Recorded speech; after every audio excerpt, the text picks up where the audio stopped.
No one makes you angry. You make yourself angry. And Buddhism teaches us that anger is completely created by our mind, and most of the time it is self-defensive, arising out of fears or when our ego buttons get pushed. And as Buddhists, we recognize that the ego, the fear, and the anger are insubstantial. They're really not real. But you tell somebody that's gripped and possessed in anger that it's not real and that it's all in their mind, you better run fast. You agree. But the big thing here, the big point, when I was reading and researching and looking at my own anger, you know, and that was what really surprised me, because when I started coming here and started studying Buddhism, I would never have told you that I was, or never thought that I was an angry person. And then I started to see it, and I went, oh, yeah, it's me too. But the big thing here is you must learn not to hang on to your anger. You can't give it a place to grow. It will form seeds. So I ask you, how do you let it go? Anybody, how do you let it go? How do you let go? Patience, right? I try to turn it around and send merit to whatever is making me angry, because that's the only thing that works for me. Wow, that's good. Does it work? Yes. Compassion, tolerance. Now, how do you get there with forgiveness? How do I get there? Yeah. With compassion. No. Was it easy for you to forgive? At first, no. But through practicing, yes. That's right. The third poison is ignorance. And ignorance, or also known as delusion, is the inability to see the truth, you know, to see how things really are in this world. When the Buddha speaks of ignorance as far as mental factors go, he uses the word delusion. And that's when you'll often see delusion written. When he speaks about the causal basis of this world, samsara, he uses the word ignorance. So you'll see the two of them. And those are the different points of reference. Now, ignorance arises when we don't understand the full meaning or the full implication of the Four Noble Truths. You're taking these right now. Or the laws of cause and effect, or karma, when you don't really see them. You just go on in your day-to-day life, doing things as you always have done them. Impermanence also, and we're going to get into next semester about no self. And even next week I'm planning to talk more about why we are a little bit more so attached to this image of a self. Now, ignorance arises. I'm sorry. I've just mentioned that when we don't understand these teachings. Now, the next part of your handout, I think, yes, I've written down the 5 hindrances for you. The 5 hindrances are negative mental states. They impede our practice. They lead us to unwholesome actions, which is unwholesome karma. And we all have experienced how our sensual desire, our anger, our sloth, our tupor, our doubt overtakes our mind. It'll overtake your practice. As I used the example before, you get possessed by it.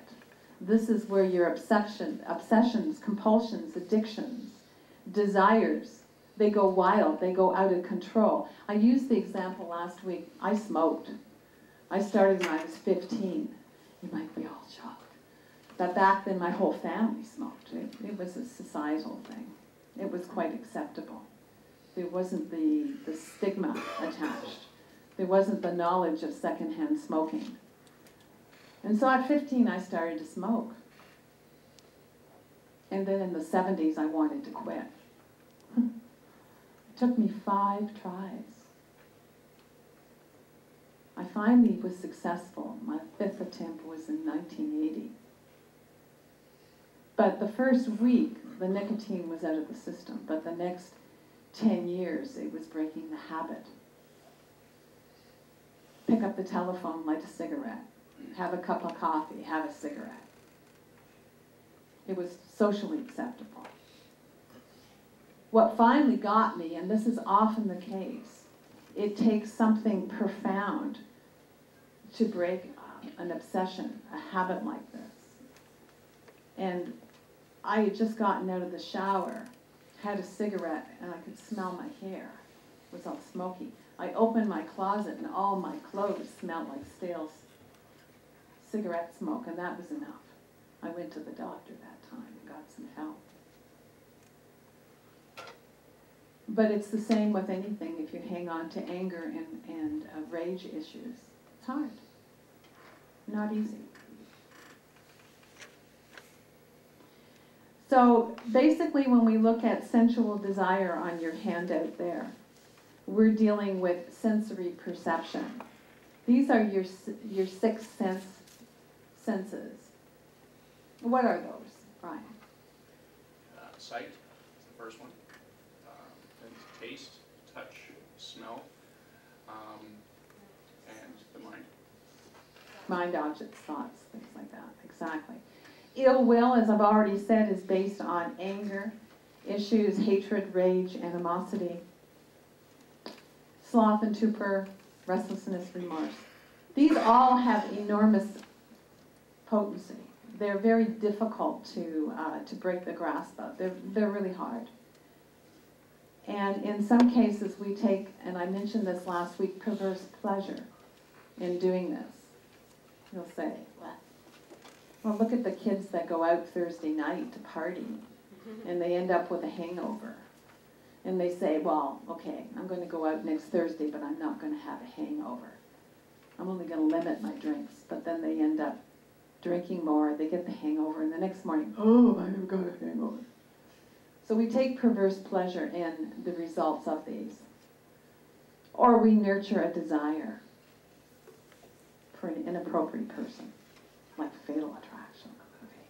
That was a good movie. Many movies have been made on this very issue. Or we brood over an argument with a friend. We play it over and over again. He's wrong, I'm right, should, coulda, woulda. Or we content ourselves with outmoded relationships or routines. Why? Especially if they're negative, let them go, but we hang on to them. In fact, I had a friend for over 30 years.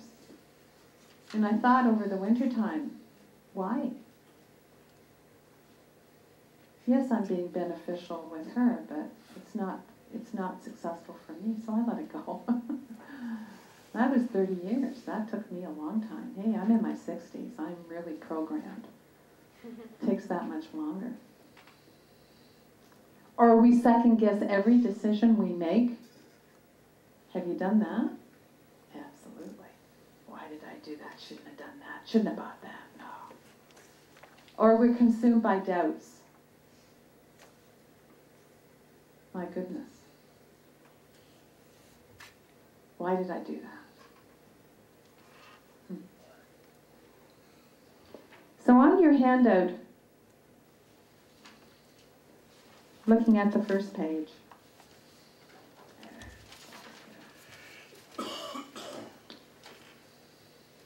the third paragraph down states that the final result is accumulation. And this is karma. This is what they're meaning here. When you accumulate this mental force that's generated by your actions and your thoughts. And it goes further that these are motivated by desire, anger, and these are inherent in us. This is where we're programmed. When we're born, we have these karmic seeds. They're in our consciousness. And we've been directed to a family to live with. We're playing all this stuff out. So it's in us. So it's not, the reason why I'm saying this is it's not necessarily easy to break, but you can. as I mentioned, with wants and desires. They can have positive outlets, not negatives. We can positively redefine something and change it, but it takes work. It's really not an easy thing to do. Now with the handout, do you have any questions? Jen? Yeah. Can you talk about restlessness? Okay. Just in that, I think, it was mentioned by Sifu below in the meditation about how the society today is quite competitive. And this, I guess it boils down to desire, so this desire to accomplish. And how do we reach this place of contentment with this constant seeking and restlessness to achieve? As the answers will come clear to you, this isn't I'll get to it. It will come clear as we progress with the teachings that we're going to be presenting. But contentment issues really, again, are going to come from yourself. Everything is from your mind. What do you really need the bigger house? And if you need a bigger house, what is the cost going to be for you? I remember, and here's an example, I remember us even trying to buy a house. We had one little child, and I was pregnant. And it was exceptionally difficult. We had saved a lot of money. We had saved we had over almost $30,000 to put down. That was a humongous amount of money back then. But we got into the housing market when there were 15% mortgages. So it was ouch. So whatever mortgage you had, that was a tremendous rate. And we finally progressed. We had we assumed a first and got a second mortgage. And it just took everything we really had. So we were on a tight budget. But we had allowed enough money for things to go up. But my friends would progress into these monster homes with en-suites and all this other stuff. I just knew how hard it was to get what we had and to pay it off. And trust me, friends of ours were bankers, and their creed, their mantra was paid off, paid off, paid off. And it became mine. And the thought to incur any more huge debt and the stress that would put on ourselves, it made it very easy for me to be content where I was. So that was a beginning for an understanding even before I became exposed to Buddhism. But what does it take to find inner contentment within yourself is different for each and every one of us. Because of our backgrounds, our families, your needs and your wants. What do you think would make you contented? You don't have to answer if that's putting you on the spot. No, see, for me, it's not the bigger house, the fancier car. I'm actually trying to downsize everything because of those challenges. I don't want to have any debt whatsoever. I want to have the freedom to not worry about that. For me, it's more, how can I leave a legacy on this earth and make sure that I've had a positive impact and that the world is a better place than it was when I arrived. Now, how do you think you can do that? No clue. Anybody? Less consumption. Taking care of that, which takes care of the environment. Right there, it's everywhere. Helping one person at a time, Helping one person one at a step time. at a time. Yes. Being a positive role model. Being a positive role model. I think that it said that a bodhisattva thinks differently, like an awakening being thinks differently than normal people. So when I hear you say, my goal is to make an impact, but that's making an impact on something else, right? So that's an effect. And going back to what Greg was saying, a bodhisattva, we tend to think of effects, things that affect us, like all of these things, what am I going to get? Where a bodhisattva thinks of causes. So a bodhisattva thinks of causes because that enables you to change things. So it's not, if you're constantly thinking, how am I affecting other people? Are you feeling loved enough by me? Am I giving you enough? Am I helping the planet enough? If you think about what you're doing rather pathing. Because you have to be content with the path that you're on. You have to be content with what you're doing rather than what effect, because the effect itself will follow with time, because they're linked. I think it's being the change you want to see. I think the journey starts from within, and then the effect will show automatically. You want to say that again? Be the change you want to see in the world. From a slipping in a Gandhi quote. They're my roots, right? I'm just saying. It has to start from within, and don't worry about it. It will show outside you as well. Yeah. But it has to start from inside.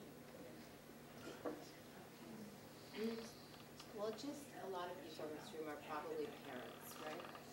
So even just what you do with your children, you're affecting karma for generations and generations and generations to come. So if you just change, if you just try to be the best parent you can, you're affecting the world and then all the lives that they touch and so on and so forth. But you just focus on the little piece that you can do and like that. So with that, what happens if you've done all the right things that you could possibly do at the time, with all the best intentions with your kids, and they turn out to be a lot more difficult later on? They don't talk to you. Yeah, exactly like A real problem child. What happens? And then you say it's all your fault? Well, that's the trick, right? Yeah. But Because I've talked to people, in fact, I'll be perfectly honest, I have 2 daughters. My oldest one hasn't spoken to me in 2 years. And that would tend to think that, oh, what a horrible mother. But no, and I'm not alone here. I have other people that have come up and had the same difficulty. I have even seek professional help on how to deal with this, what I should do, you know, other than flying to Vancouver and showing up on her doorstep, you know, and have it slammed in the door slammed in my face. I don't think that I was a bad parent, but obviously there's something there. So even with all the best intentions, because that's her karma, I had to really come to the realization is this is what she wants. And I must honor what she wants. well, for me, with my children, I've always felt like they were there to push, like, They were there too. they hold up everything, and they hold up a mirror for you of everything that needs to be healed in you constantly. It's like they come with the ability to press every button you've got, so that you have to practice constantly and deal with yourself constantly. Wow, And that's a really great way to look they at do, that. they just, it's like, here's something else that needs to be healed, Mom, here's something else. Yeah. So it's kind of just the practice of doing that and being in a relationship with them, like you're doing your best as you can as a parent, but they're also causing you to have to see everything you need to heal in yourself constantly, so. Yeah, the zen of children is because one of the first challenges children, or being a parent teaches you, is that you're not the center of the universe. I mean, you even, perhaps your relationship with your significant other are constantly being challenged. So as Jan rightly pointed out, most of our anger is defensive. So, you know, well, now I don't have me time anymore. And you realize as a mother, as a parent, me time is a luxury now. It's not a given.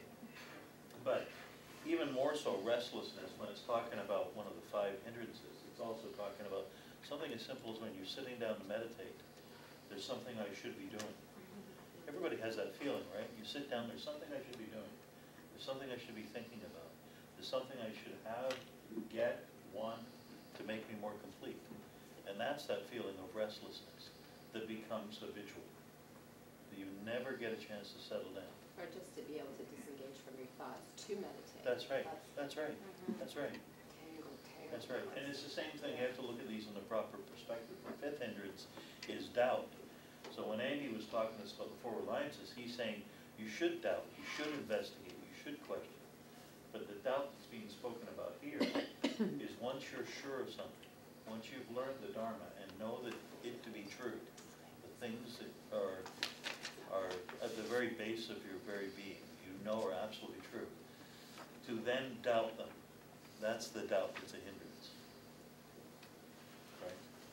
That's the doubt that it's talking about as a hindrance.